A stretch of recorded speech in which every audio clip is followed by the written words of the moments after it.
وبعد ما اتكلمنا على السليفري جلاند او الميجور سليفري جلاند، هنتكلم على الامراض اللي ممكن تصيب السليفري جلاند. واول مرض هنتكلم عليه الا وهو الكالكولاس او الحصوات. الحصوات اللي بتحصل في السليفري جلاند 80% منهم بيحصلوا في السبمنديبولار جلاند، و80% من الحصوات بتكون راديو اوبيك. راديو اوبيك يعني بتتشاف بيضة في الراديوجراف. تمام. ليه بتتشاف بيضة؟ ليه راديو اوبيك؟ علشان كومونلي بتكون فيها كالسيوم، سواء بقى كالسيوم فوسفات او كالسيوم كربونات، المهم ان فيها كالسيوم. طب ليه 80% منهم بيحصل في السبمنديبولار جلاند؟ قال لك لخمس اسباب مهمه. السبمنديبولار ال الفيسكوسيتي نيتشر بتاعت الكونتنت اللي بتطلعه، السلايفا اللي بتطلعها فيسكس النيتشر، والكالسيوم كونتنت، ونون ديبندنت درينج. يعني ايه نون ديبندنت درينج؟ يعني الدرينج بتاعها بيكون عكس الجاذبيه، والاستيزس، وان هي بتعمل هوكينج لللينجوال نيرف.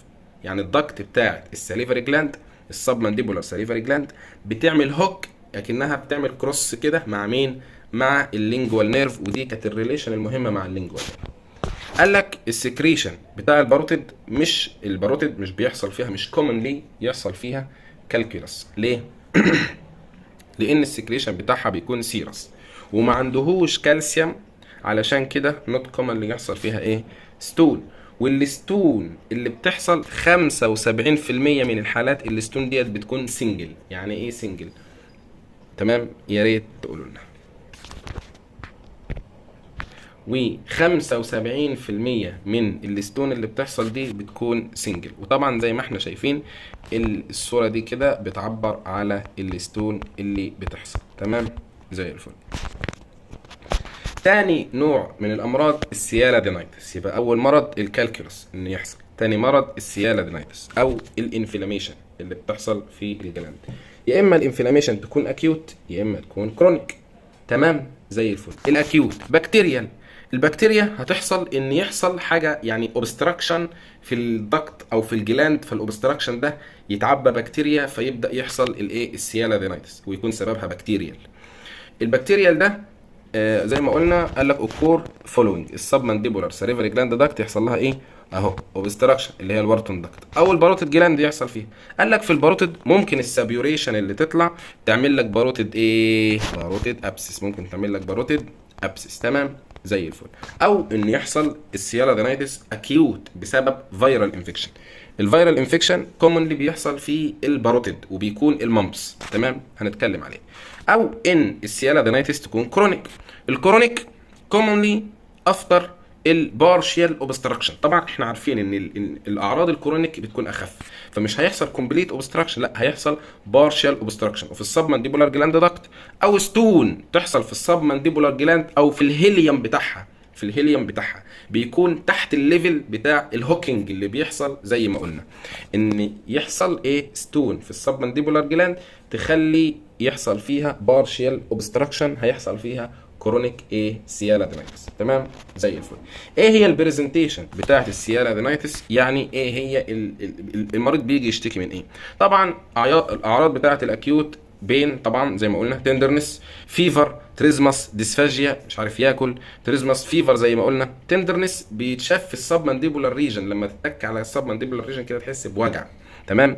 وعندنا دبل تشين ابيرنس. الدبل تشين ابيرنس ده بسبب ان بيحصل اديمه، فالاديمه بتكبر لتحت داون وورد، اكنه يبقى ليه ايه؟ اكنه يبقى عنده كده سويلنج كده او دبل تشين. او ان يحصل للضغط انفلاميشن، الضغط يحصل لها انفلاميشن وسويلنج. طيب التريتمنت بنعمل ايه؟ بندي للاكيوت ايه؟ انتي بايوتيك وانتي انفلاميشن علشان نحول الحاله من اكيوت لكرونيك. طب ايه هي الكوزز؟ زي ما قلنا ممكن يكون بكتيريال كوز، ده المور كومن ان يحصل بكتيريال بسبب اوبستراكشن.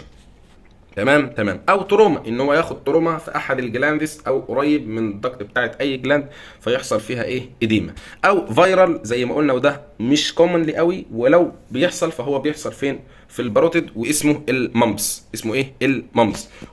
وسبب الممبس فيروس اسمه البارا ميكزو فيروس. وزي ما قلنا دي ستون اهيت بتكون موجوده، ودي برضو الستون انترا اورالين. تمام، زي الفل.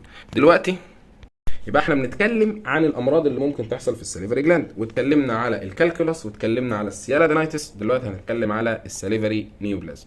اسباب السرطان غير معلومه، ولكن ممكن تكون جيناتيك، ممكن تكون انفكشن، ممكن يكون السموكينج، ممكن يكون على حسب السكس او الانفايرمنتال دايت او الانفايرمنت او الدايت. طبعا الانفكشن هتكون المامبس، ايبشتاين بار فيروس او كرونيك سيالادينايتس، اي انفكشن. السموكينج طبعا زي ما احنا عارفين، تمام، زي الفل. بعد كده هناخد الكلاسيفيكيشن بتاعه النيوبلازم. النيوبلازم يا اما يكون ايبيثيليال يا اما نون ايبيثيليال، ومش هنتكلم على الكلاسيفيكيشن في السلايد دي، السلايد اللي جاي. الايبيثيليال يا اما ادينوما يا اما كارسينوما. ادينوما بناين، كارسينوما مالجننت، هنتكلم عليهم. الادينوما يا اما بيليومورفيك ادينوما يا اما مونومورفيك ادينوما يا اما ادينو ليمفوما اللي هو الورفن تيومر، وده مهم. اونكو سايتوما بيتشاف بدري يعني لما يكون في الاطفال، او البيزل سيل ادينوما وده رير جدا. يبقى عندنا الادينوما او البناين كام؟ 5: بليومورفيك ادينوما، مونومورفيك ادينوما، ادينو ليمفوما اللي هو الورثن تيومر، اونكوسايتوما بيكون في الاطفال، والبيزل سيل ادينوما.